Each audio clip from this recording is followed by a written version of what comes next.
pretty good.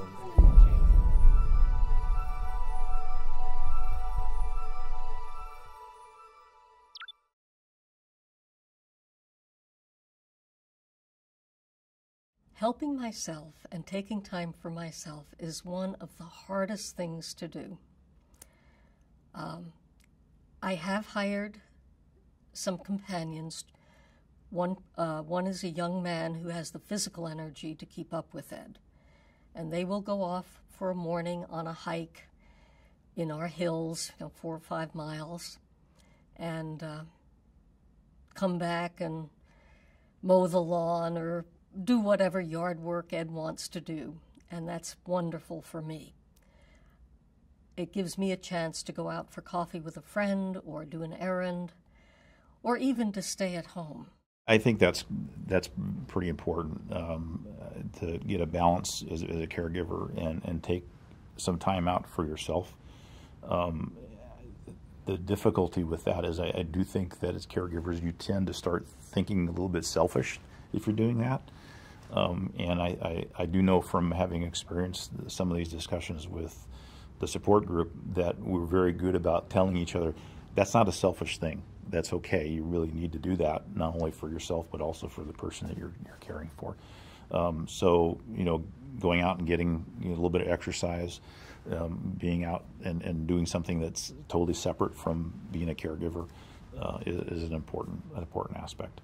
I try to leave my work every day between 4 and 5. I'm not always good at it.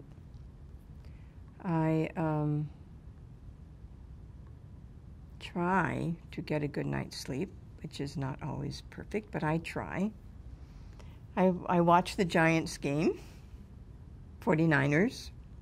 I have also taken time for myself on Saturday mornings when I go to I guess you'd call it a Bible study class, a Torah study class, which I enjoy. It's not something that Ed could ever participate in or enjoy at this point. So it just gives me a chance to socialize, learn a little, laugh a little, eat a bagel. I try to continue with the activities that I enjoy, my clubs, and my other responsibilities. I'm still involved with Boy Scouts. I'm still involved with my fraternal organizations. And for the time being, as long as I can go out by myself and attend these events, I will continue to do so. That gives me some meaning. And of course, I still have other people that I care for. I worry more than I need to. It's just in my nature.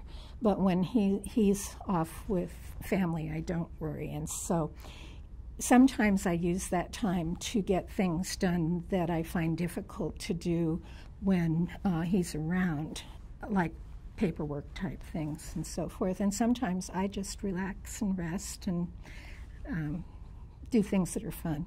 I tried to go visit I have 2 brothers, and so I tried to go visit them.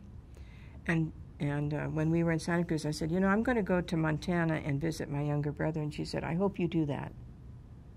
So it's almost like she gives me permission to be away. Looking after yourself and finding a balance is very, very important. And one day when Julian was at the care facility and he had almost no language at all and spoke in gibberish, one day we were walking by this lake and he stopped under this oak tree and he took my hands and he looked into my eyes and he said, in a stream of gibberish, he said clearly, I'm okay. I'm really okay.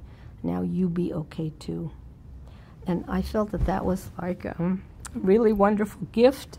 He was letting me know that at some deep level he was okay and that he wanted me to be okay. And he sort of gave me permission to be okay.